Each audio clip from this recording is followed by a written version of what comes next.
उत्पत्ति अध्याय 3। उत्पत्ति अध्याय 3। मनुष्य के पापी हो जाने का वर्णन। यहोवा परमेश्वर ने जितने बनेल पशु बनाए थे उन सब में सर्प धूर्त था, और उसने स्त्री से कहा, क्या सच है कि परमेश्वर ने कहा कि तुम इस वाटिका के किसी वृक्ष का फल न खाना? स्त्री ने सर्प से कहा, इस वाटिका के वृक्षों के फल हम खा सकते हैं, पर जो वृक्ष वाटिका के बीच में है उसके फल के विषय में परमेश्वर ने कहा है कि न तो तुम उसको खाना और न उसको छूना, नहीं तो मर जाओगे।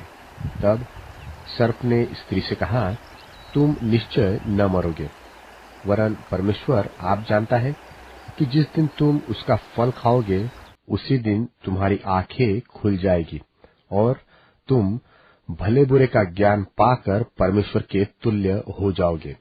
सो जब स्त्री ने देखा कि उस वृक्ष का फल खाने में अच्छा और देखने में मनभाव और बुद्धि देने के लिए चाहने योग्य है, तब उसने उसमें से तोड़कर खाया और अपने पति को भी दिया, और उसने भी खाया। तब उन दोनों की आंखें खुल गई और उनको मालूम हुआ कि वे नंगे हैं। सो उन्होंने अंजीर के पत्ते जोड़ जोड़ कर लंगोट बना लिए। तब यहोवा परमेश्वर जो दिन के ठंडे समय वाटिका में फिरता था, उसका शब्द उनको सुनाई दिया। तब आदम और उसकी पत्नी वाटिका के वृक्षों के बीच यहोवा परमेश्वर से छिप गए। तब यहोवा परमेश्वर ने पुकारकर आदम से पूछा, तू कहाँ है? उसने कहा, मैं तेरा शब्द बारी में सुनकर डर गया, क्योंकि मैं नंगा था, इसलिए छिप गया।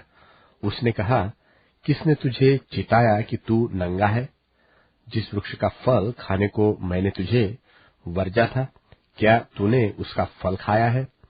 आदम ने कहा, जिस स्त्री को तूने मेरे संग रहने को दिया है, उसी ने उस वृक्ष का फल मुझे दिया और मैंने खाया।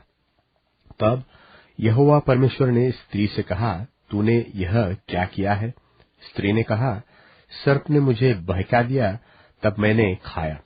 तब यहोवा परमेश्वर ने सर्प से कहा, तूने जो किया यह किया है, इसलिए तू सब घरेलू पशुओं और सब बनेल पशुओं से अधिक शापित है।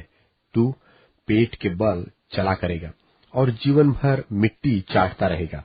और मैं तेरे और इस स्त्री के बीच में और तेरे वंश और इसके वंश के बीच में बैर उत्पन्न करूंगा। वह तेरे सिर को कुचल डालेगा और तू उसकी एड़ी को डसेगा। फिर स्त्री से उसने कहा, मैं तेरी पीड़ा और तेरे गर्भवती होने के दुख को बहुत बढ़ाऊंगा। तू पीड़ित होकर बालक उत्पन्न करेगी और तेरी लालसा तेरे पति की ओर होगी और वह तुझ पर प्रभुता करेगा। और आदम से उसने कहा, तूने जो अपनी पत्नी की बात सुनी और जिस वृक्ष के फल के विषय में मैंने तुझे आज्ञा दी थी कि तू उसे न खाना, उसको तूने खाया है, इसलिए भूमि तेरे कारण शापित है। तू उसकी उपज जीवन भर दुख के साथ खाया करेगा और वह तेरे लिए कांटे और ऊंट कटारे उगाएगी, और तू खेत की उपज खाएगा और अपने माथे के पसीने की रोटी खाया करेगा और अंत में मिट्टी में मिल जाएगा, क्योंकि तू उसी में से निकाला गया है। तू मिट्टी तो है और मिट्टी ही में फिर मिल जाएगा। और आदम ने अपनी पत्नी का नाम हव्वा रखा, क्योंकि जितने मनुष्य जीवित है उन सबकी आदि माता वही हुई। और यहोवा परमेश्वर ने आदम और उसकी पत्नी के लिए चमड़े के अंगरखे बनवाकर उनको पहना दिए।